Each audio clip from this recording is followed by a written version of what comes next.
कोटि सादर जय बुद्धि। सभी सत्संगियों को मेरा प्यार भरा सादर जय बुद्धि।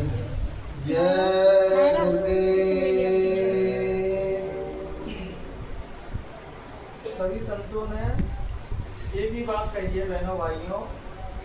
संत कबीर साहब कहते हैं कि संत पुरुष की आरती और संतों की ये दया, लगना चाहे उस अलग को तो इनमें ही लग ले।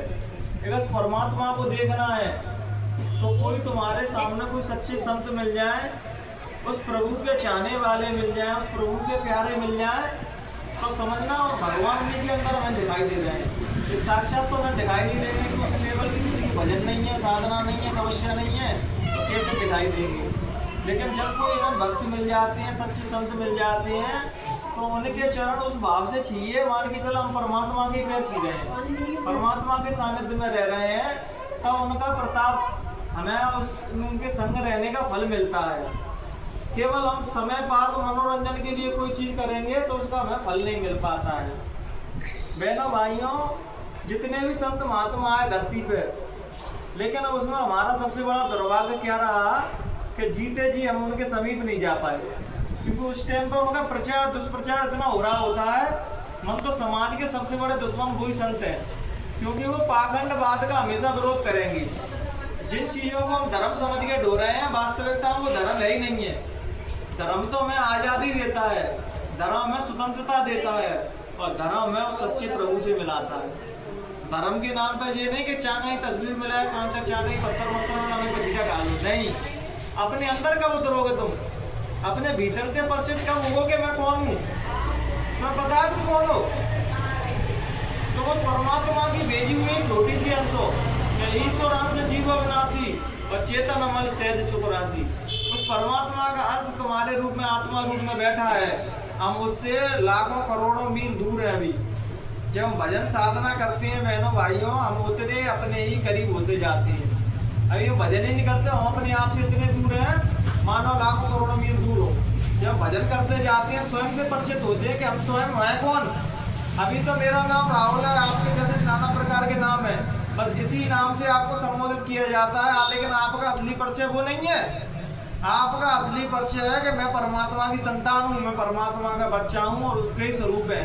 जब हम भजन करते हैं, साधना करते हैं, उसके मार्ग पर चलते हैं बहनों भाइयों, तो उस परमात्मा के लक्षण, परमात्मा की जो एक खूबी रहती है वो हमारे अंदर दिखाई देने लगती है। अभी बस सभी लोग कहते हैं कि जब परमात्मा की संतान है, भगवान की संतान है, तो हम भगवान हमारे अंदर दिखाई क्यों नहीं देती।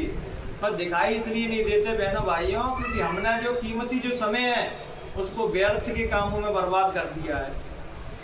जैसे काम, क्रोध, लोभ, मोह, ईर्ष्या, राग, द्वेष, जई में सारा संसार विदा पड़ा है। सवेरे जग के आदमी एक दूसरे की पता नहीं कहाँ की बात उखाड़ेगा, लेकिन सुबह जग के भगवान का भजन नहीं करेगा। और जो सुबह जग के भगवान का भजन करके अपने दिन की शुरुआत करते हैं बहनों भाइयों, तो वो जो भी काम करे उनका दिन अच्छा बीतेगा। आपने देखा होगा कि चिड़चिड़ा स्वभाव छोटे छोटे बच्चों का, बूढ़ों का, जवानों का, सबका स्वभाव ऐसा हो गया है। क्यों? क्योंकि अंदर शांति नहीं है, अंदर ठहराव भी नहीं है। मन इतना चंचल है कि सेकंड में जाओ, सेकंड में नहीं पता नहीं कहाँ पहुँच जाता है। जब भजन साधना करते हैं बहनों भाइयों, तो हमारे अंदर एक ठहराव आता है, पेशेंस लेवल हमारा बढ़ जाता है, हम सारी परिस्थितियों को सहने के लिए तैयार हो जाते हैं।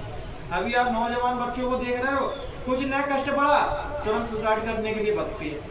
कोई लड़की नहीं मिली सुसाइड कर लेते हैं, परीक्षा में फेल हो गए तो सुसाइड कर लेते हैं, नौकरी नहीं लग पाई तो सुसाइड कर लेते हैं। मतलब इतनी छोटी छोटी चीजों के पीछे सुसाइड कर लेते हैं।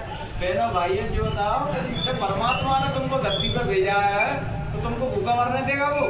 कहते हैं ना, जो जिसको परमात्मा भेज देता है, ये चिड़ैया का, जानवरों का भी ख्याल रखता है, तब तो परमात्मा के सबसे चाहते बच्चे हैं। मनुष्य परमात्मा को सबसे ज्यादा प्यारा है, तब उनको भूखा मरने देगा बहनों भाइयों?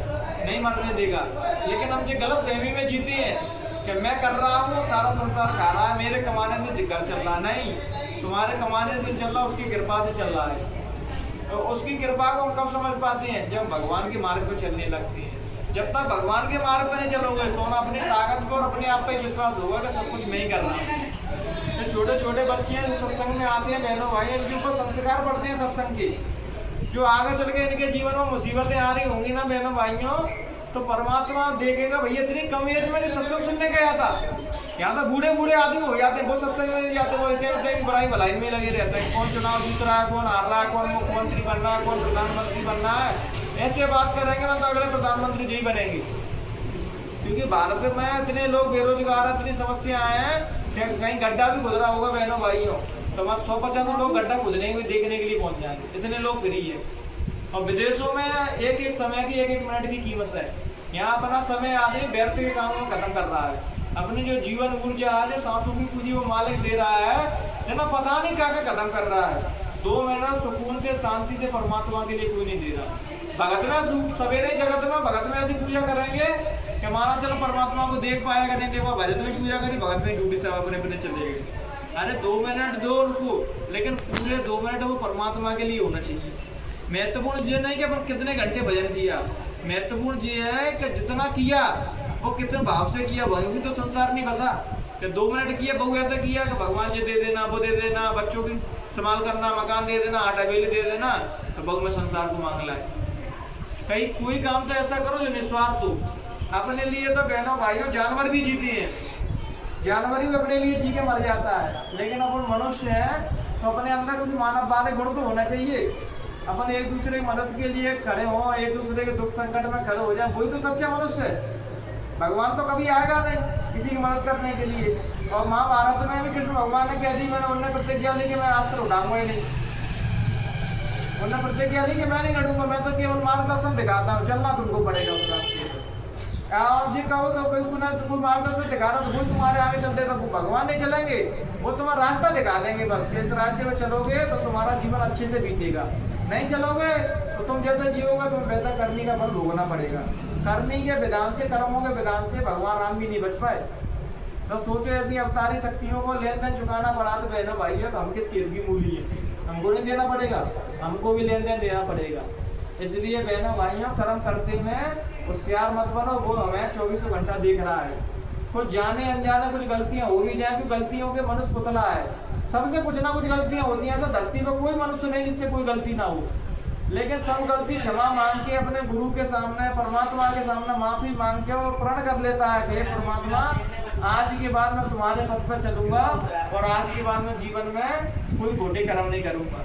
तब भगवान संभाल करती हैं। इतिहास भरा पड़ा है बहनों भाइयों, उंगली मार जैसे महात्मा बुद्ध ने महात्मा बना दिए, जो रोज आदमियों को काट काट के मार मार के खाते थे। जब महात्मा बुद्ध मिले उनको तो उनका हृदय परिवर्तन हो गया और वो महात्मा बन गए। ऐसे ही वाल्मीकि जी थे बहनों भाइयों, तो ऐसे आदमियों को मार मार के खाते थे। जब नारद जी उनको मिले तो नारद जी ने पूछा कि जी बताओ कि जो तुम काम करते हो, जो गलत काम करते हो, उसका कर्म वो कौन भोगेगा, कौन कर्म भोगेगा इनके? तो उन्होंने कि भैया मैं तो अपने बाप माइयों के लिए, बीवी बच्चों के लिए भरण पोषण कर रहा हूँ, तो इसके कर्म आधे वो भी भोगेंगे। तो नारद जी ने कही कि पहले ऐसा करो, तुम घर पूछ के आओ कि तुम मेरे कर्मों जो उनके काम करता हूँ उसमें भागीदारी हो कि नहीं तुम?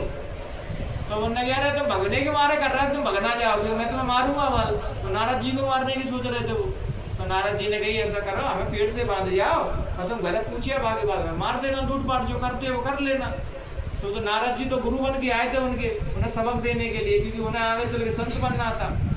तो घर पूछ के गए तो भैया बाप माइयों से पूछा कि मैं ऐसे ऐसे धन कमा के लाता हूँ, तो इसकी आप भागीदारी हो इस कर्मों की?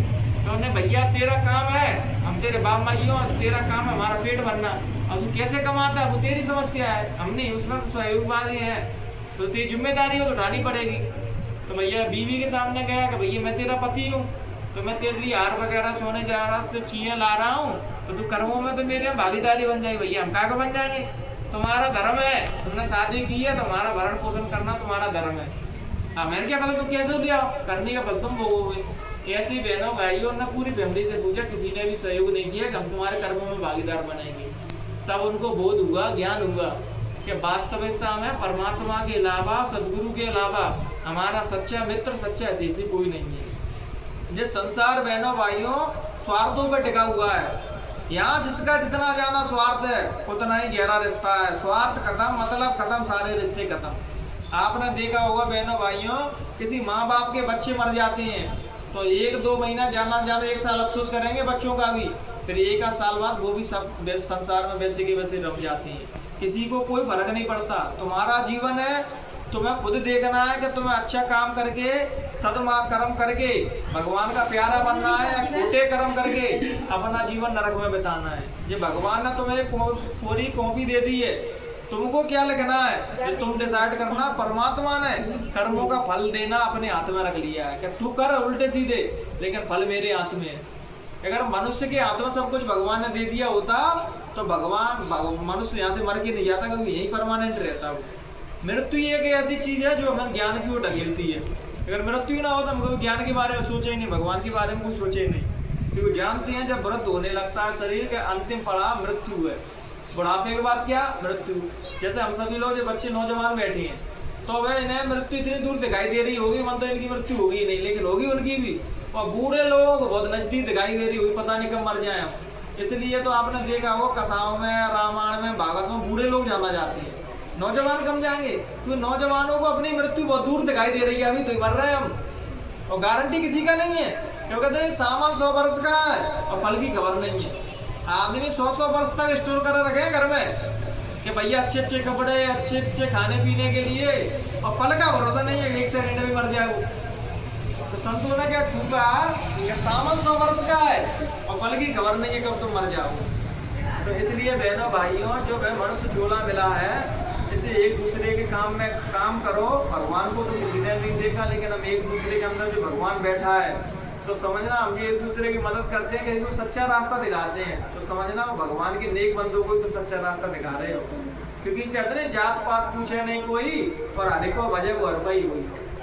भगवान ने सभी मनुष्य परमात्मा ने बनाए हैं, और परमात्मा के यहाँ कोई जाति पात, अमीर गरीब, स्त्री पुरुष का कोई भेदभाव नहीं है। जो उसका भजन करेगा उसको दर्शन देने पड़ेगा। उदाहरण के तौर पे आप नानक साहब है, पलटू साहब है, कबीर साहब है, मीराबाई है, इतने अलग अलग जातियों में संत आए। कोई क्षत्रिय समाज में आया, कोई शूद्र में आया, कोई जाटव समाज, हर समाज में संत आए। क्योंकि परमात्मा तुम्हें पता क्या मैसेज देने वाला था? परमात्मा था ये मैसेज देना चाह रहा था कि मेरा कोई जाति माति में भेदभाव नहीं है, मैं तो किसी भी रूप में तुम्हारे सामने आ सकता हूँ, और मैं किसी भी मनुष्य से नफरत नहीं करता हूँ, मैं सभी मनुष्यों से प्रेम करता हूँ, किसी से नफरत नहीं करता। नफरत कौन करता है पता है? अपन लोग, धर्म के जो ठेकेदार हैं वो लोग नफरत करते हैं कि ये छोटा है, ये बड़ा है, ये ऐसा है वैसा है। हमारे ब्लेड से मेरी उंगलियां काटो, तुम्हारी उंगलियां काटो, अगर खून अलग अलग निकले तो मैं मानूंगा कि परमात्मा ने ये बनाने में भेदभाव किया है। देखो बाकी सफेद नहीं कर रहा है, मेरा लाल नहीं कर रहा है, 2 आंखें मेरे हैं, 2 तुम्हारे हैं। जैसा मेरा शरीर है वैसा ही सबका शरीर है। जैसे भगवान राम और कृष्ण, बुद्ध, महावीर, स्वामी जितने भी संत आए ऐसा ही शरीर था बहनों भाइयों, कोई शरीर में डिफेक्ट नहीं था, ना करके कोई एक्स्ट्रा चीज लगी थी, सब बिल्कुल हुबहू ऐसे ही आए। लेकिन सदमार्ग करके, अच्छे कर्म करके उनने वो रास्ता तय किया और बताया कि अच्छे कर्म करके भगवान को भी पाया जा सकता है। कलयुग में तो इतना सरल है कि कलयुग केवल नाम आधारा और सुबह सुबह न उतरे पारा। कलयुग में भगवान का नाम ही है जो तुम्हारा सहारा बनेगा। कलयुग में कोई यहाँ भजन नहीं कर सकता, कोई तपस्या नहीं कर सकता, कोई ध्यान नहीं कर सकता, केवल अपन नाम जप कर सकते हैं। इसकी सभी संतों ने व्याख्या की। और नाम का मतलब ये नहीं कि भैया जिस नाम को तुम ले रहे हो तो दूसरे में लाठी दोगे, जय नाम सत्य और झूठा है, नहीं। सारे नाम परमात्मा के सब नाम सत्य हैं। उदाहरण के तौर पर बहनों भाइयों, एक बैरागवती नाम की एक स्त्री रहती थी, लड़की कहते हैं, स्त्री नहीं कहेंगे, लड़की थी बैरागवती नाम। जैसा ही उसका नाम था बैरागवती, वैसा ही उसका काम था। शादी मादी में उसकी कोई रुचि नहीं थी और भगवान का भजन दिन रात करती थी बहनों भाई। तो जब भजन करती थी और राजा की इकलौती लड़की थी, तो जब राजा ने भापा कि भैया इस लड़की के विचार तो जैसे अपने घर में कोई बच्चा हो तो अपन वहाँ 1-2 साल में परख लेते हैं कि ये बच्चा किस कैटेगरी का है, किस वे में है, किस रास्ते पर चल रहा है, तो आगे चल के इसका फ्यूचर क्या, भविष्य क्या होगा। तो फिर राजा ने उसको देखा कि भैया जो संसार से बिल्कुल विरक्त है, इसको संसार से कोई लेना देना नहीं है, तो भगवान की भक्ति में, उनके भजन में मस्त है। तो राजा ने महल के थोड़ा दूर से एक कुटिया बना दी उसकी, और सारी व्यवस्था उसकी कर दी, खाने पीने की सब कुछ, और दिन रात वो भगवान का भजन करती। भगवान का भजन करती तो दिन रात वो यही रोती रहती कि मेरे कहते हैं कि जो भगवान के रास्ते पर चलता है उनको गुरु बनाना बहुत अनिवार्य है। हमें भगवान के रास्ते पर चल रही है लेकिन कोई गुरु नहीं बनाया मैंने, ऐसी ऐसे प्रार्थना करती थी। तो रात को क्या वहां से चोर निकला, और चोर वो भजन गा रही थी और चोर भजन में कह रही थी वो गुरु नहीं मिला। चोर ने कहा जी बढ़िया इसको ठगने का पाया। तो चोर ने बढ़िया एक महात्मा का भेष रखा और उसके सामने आ गया, विचान देवी विचान देवी। तो जब वो निकल के लेके आई दक्षिणा तो उन्होंने देखा संत खड़े हैं, तुरंत उनकी पाए में लेट गई। तो उनने कहा कि भैया दक्षिणा लो, जो आटा माटा था दिया उसको। तो उनने कहा कि हम आटा माटा नहीं लेते, हम ऐसे नहीं लेते, जिसने गुरु बनाया है हम उसी के हाथ का आटा लेते हैं, उसी की हाथ की दक्षिणा लेते हैं। बेटी तुमने कोई गुरु बनाया? वो तो बेचारी गुरु बनाने के लिए वैसे ही कर रही थी कि महाराज गुरु कोई नहीं बनाया तो हम तुम्हारी हाथ की दक्षिणा नहीं लेंगे ना पानी पिए। तो उन्होंने कि महाराज ऐसा करो आप ही हमारे गुरु बन जाओ। हम यही तो चाह रहा था। तो उन्होंने ठीक है गुरु बन जाएंगे, लेकिन हमारी दक्षिणा महलों में नहीं होती है, हमारी दक्षिणा अगर लेनी है तो जंगलों में चलना पड़ेगा। बाकी निगाह तो माल पे थी। तो उन्हें ठीक है महाराज। तो वहाँ ने क्या किया कि पीपला के पेड़ से बच्ची को बांध दिया रस्सी से और कहा कि जब तक मैं ना आ जाऊं तब तक तो उस रस्सी को खोलना नहीं। वो तो चोर ठहरा, उसने बांध दिया और वो साहब पूरा माल बटोर के और 9-2-11 हो गया। 3 दिन हुए बहनों भाइयों, उसी श्रद्धा से, उसी तपस्या से, उसी भक्ति भाव से वो जो गुरु नाम देगा उसी नाम का मंत्र जाप करती रही और 3 दिन में तो ऊपर भगवान का सिंहासन आने लगा। असली सवाल ये नहीं है कि गुरु कैसा है, असली सवाल तुम्हारी श्रद्धा है। तुम्हारी श्रद्धा सच्ची है तो गुरु कैसा भी हो तब भी तुम पार हो जाओगे। तुम्हारी श्रद्धा खोटी है, अधूरी है, तो साक्षात भगवान के रूप में गुरु बैठे हो तब भी तुम पार नहीं कर सकती हैं वो, तुम जलोगे ही नहीं तो कहाँ ले जाएंगे। 3 दिन बाद तो भगवान का सिंहासन हिलने लगा। भगवान जी ने नारद जी से कही कि जाओ नीचे आके देख के आओ कौन इतनी तपस्या कर रहा है। तो जाके देखा चारों तरफ बच्ची थी, वो पेड़ से बंधी हुई नाम जप कर रही, भगवान का भजन कर रही। तो नारद जी ने कहा एक बच्ची मैं पहचाना। तो नहीं महाराज तुम्हें कौन नहीं जानता, तुम तो देवर्षि नारद हो। तो नहीं महाराज तुम ये यहाँ कैसे आए? कि मैं तेरा बंधन छुड़ाने आया हूँ। तो मैंने कि मेरा बंधन ये तो गुरु बांध के गए और कह गए जब तक मैं ना आ जाए तब तक ये छोड़ना नहीं। मैं तुम्हारा सम्मान करती हूँ, तुम्हारी रिस्पेक्ट करती हूँ और आदर पूर्वक तुम्हारे चरण स्पर्श करती हूँ, लेकिन गुरु तो बंधन तो मेरा गुरु ही खोलेगा, क्योंकि उसको विश्वास था। जिनको विश्वास है उनके लिए बाबा जय गुरुदेव आदमी सारे काम करते हैं। जिनको विश्वास नहीं है वो दिन रात बैठे रहेंगे, उनका कोई काम नहीं करता। असली खेल तो तुम्हारे विश्वास का है बहनों भाई। तो जब 3 दिन बीत गए, नारद जी से पूछा कि वो खोले बंधन के नहीं? अरे प्रभु उसको बहुत समझाया, मानने को तैयार ही नहीं है। वो तो कह रहे ये बंधन तुम्हें गुरु ने बांधा है, गुरु ही खोलेंगे। तो उन्होंने कि भगवान जी ने कही अब तो मुझे ही जाना पड़ेगा। तो भगवान जी और नारद जी दोनों आए। भगवान जी उनके सामने आए तो बेटी हमें पहचाना? अब बता भगवान ने देख के कौन नहीं कहेगा कि नहीं पहचाना। वो तो आंखों में आंसू आ गए, बस रोने लगी कि बेटी रो मत, मैं आ तो गया, तो अब उसको खोल देता हूँ मैं तुम्हारी रस्सी को भी। तब भी मैंने भगवान से क्या कह दी कि प्रभु मैं तुम्हारी इज्जत करती हूँ, चरण स्पर्श है और मेरा सौभाग्य है कि तुम मेरे दर्शन देने आए, लेकिन बंधन तो मेरा गुरु ही खोलेगा। जब इस लेवल के तुम्हारा भजन होगा, इस लेवल का विश्वास होगा बहनों भाइयों, तब ईश्वर की और परमात्मा की सारी शक्ति तुम्हारे अधीन रहती है। वो परमात्मा भी तुम्हारे अधीन हो जाता है। वो तो परीक्षा लेने के लिए आते हैं। तो भगवान जी ने नारद जी से कही कि भैया देखो इसके गुरु को कहाँ है वो। तो नहीं नारद जी कहे मैं कहाँ ढूंढा गुरु का? नहीं देखो चोरा कहीं सेंध लगा रहा हो, कहीं चोरी की टंकचारी कर रहा हो कहीं। तो नारद जी ने देखा तो वो चोरी की टंकचारी कर रहा, दीवार खोद रहा था चोरी करने के लिए। पकड़ लिया नारद जी ने, चल भगवान ने तुझे बुलाया है। अब वो ठहरा चोर। अब वो तो विश्वास ही नहीं कर पा रहा कि वो भगवान बुला सकता हूँ, वो भगवान दर्शन दे सकते हैं, तो वो भगवान बुला रहे हैं। क्योंकि कह रहा है कि जरूर मैं चोरी करता हूँ तो आज भी मार पड़ेगा। तो वो बेचारा डर पा रहा, चल भगवान ने तुझे बुलाया। बेचारा डर पर जा रहा, भगवे की तैयारी कर, लेकिन नारद जी फिर कैसे भग जाए। वो बेचारे मान ले गए। तो उन्होंने कि भैया इसका बंधन तो खोलो, कैसा बंधन बांधा है तुमने। तो जब उस चोर ने उसका बंधन खोला तो बहनों भाइयों दोनों उसके सामने खड़े थे, लेकिन तब भी उसने चरण सबसे पहले अपने गुरु के लिए थे। तभी तो भाई गुरु गोविंद दो खड़े काकों लागे पाए भले आ रही गुरु आपने जिन गोविंद जी बताया। अगर उस विश्वास के साथ वो बच्ची नहीं बैठती तो ना तो भगवान आते, ना नारद जी आते और ना उस चोर का भी कल्याण होता। तो बहनों भाइयों इस भक्ति मार्ग पे सारा खेल विश्वास का ही है। अगर तुम भक्ति मार्ग पर चलोगे लोग तुम्हारी निंदा, आलोचना, हंसी मजाक सब उड़ाएंगे बहनों भाइयों। अरे क्या है बाबा बनना है, भगत बनना है, जी बनना है। जब तुम अपने काम में सक्सेस हो जाते हो, कामयाब हो जाते हो, तो यही दुनिया तुम्हारे कदम चूमने लगती है। इसलिए बहनों भाइयों हर व्यक्ति को परमात्मा ने जो कोई भी काम दिया है उसको मेहनत से, ईमानदारी से, सच्ची लगन से, सच्ची श्रद्धा से करो। और हर फील्ड में जिस फील्ड में भी तुम ईमानदारी से काम करोगे उसमें तुम्हें कामयाबी तुम्हारे कदम चूमेगी। केवल बाबा बन जाना, देखो बाबा बन जाना वो भी एक फील्ड है, संसार के काम कर रहा है वो भी एक फील्ड है, लेकिन सारे काम अपनी ईमानदारी से करोगे बहनों भाइयों तो समाज व्यवस्थित तरीके से चल पाएगा, समाज अच्छा एक चलेगा, समाज विकसित होगा। जब अच्छा समाज बनेगा, अच्छे राष्ट्र की स्थापना होगी तो सब जगह अच्छाई फैलेगी। आज आदमी इतना लालची है, इतना क्रूर है कि अपने फायदे के लिए आदमी कुछ भी कर सकता है।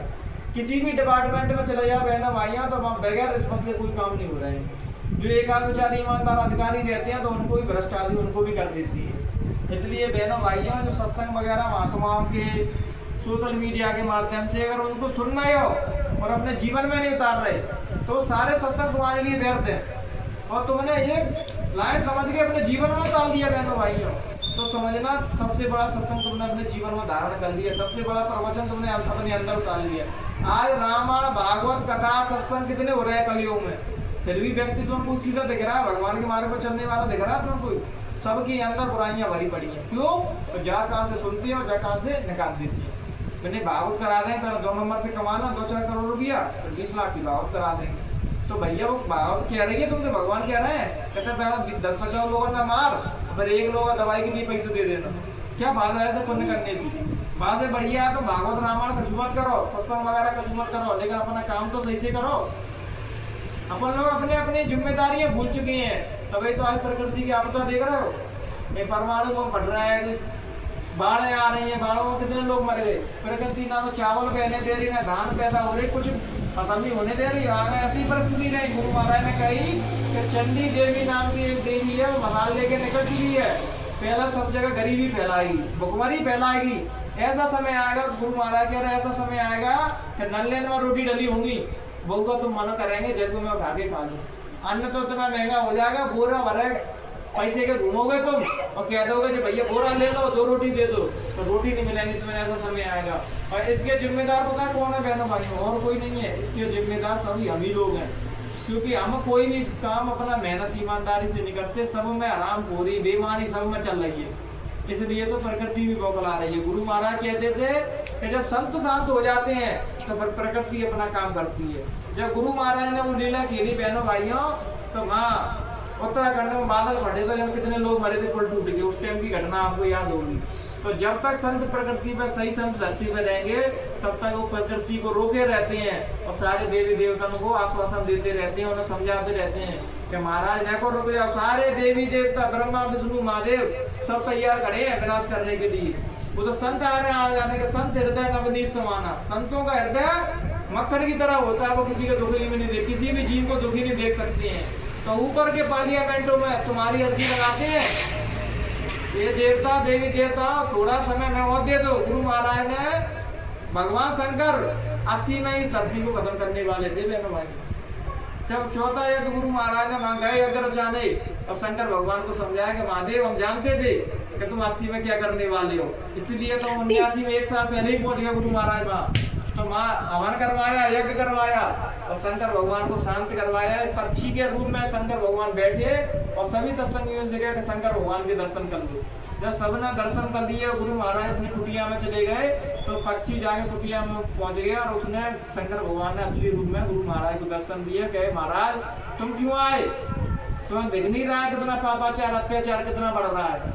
क्या आदमी 2-2 साल की बच्चियों के संग बलात्कार कर रहा है, कैसे कैसे खोटे कर्म कर रहा है, जो घोर कलयुग होना है वो अभी कर रहे हैं। तो गुरु महाराज कहते थे महादेव हम जानते थे तुम 80 में क्या करने वाले हो, लेकिन गुरु महाराज ने हाथ जोड़ के कही कि महादेव थोड़ा समय में और दो, हमें इन जीवों को और समझावन दो। लेकिन जीव तो जीव ठहरे, वो तो कहते हैं नहीं कुत्ते की पूछ की तरह है जीव। कोरोना आया सब भगवान के मार्ग पे ऐसे चलने लगे तो अब सब संत बन जाएंगे, और जो से कोरोना खत्म फिर अपने बुराइयों में लिप्त हो गए। ऐसे ही बहनों भाई जब प्रकृति की आपदा आएगी तो ऐसे ऐसे आदमी जो दुष्ट आत्मा है वो संत बन जाएंगे क्योंकि डर के मारे, और जो आपदा खत्म वो घर बैठे बेईमान के बेईमान बन जाएंगे। तो इसलिए बहनों भाइयों समय आ रहा है, जो भी आपके संपर्क में हो सबको हाथ जोड़ के पैर जोड़ के समझा देना कि आगे चल के ऐसा समय आएगा कि रिश्तेदार के यहाँ रिश्तेदार रोवे नहीं जा पाओ। क्योंकि वो आपको कहते नहीं कि मेरी दाढ़ी में आग लगेगी तो मैं अपनी बजाऊंगा तो मैं देखूंगा पहले। गुरु महाराज ने कही कि भैया भजन करना, भजन तुम्हें बुरे समय से बचा के लाएगा।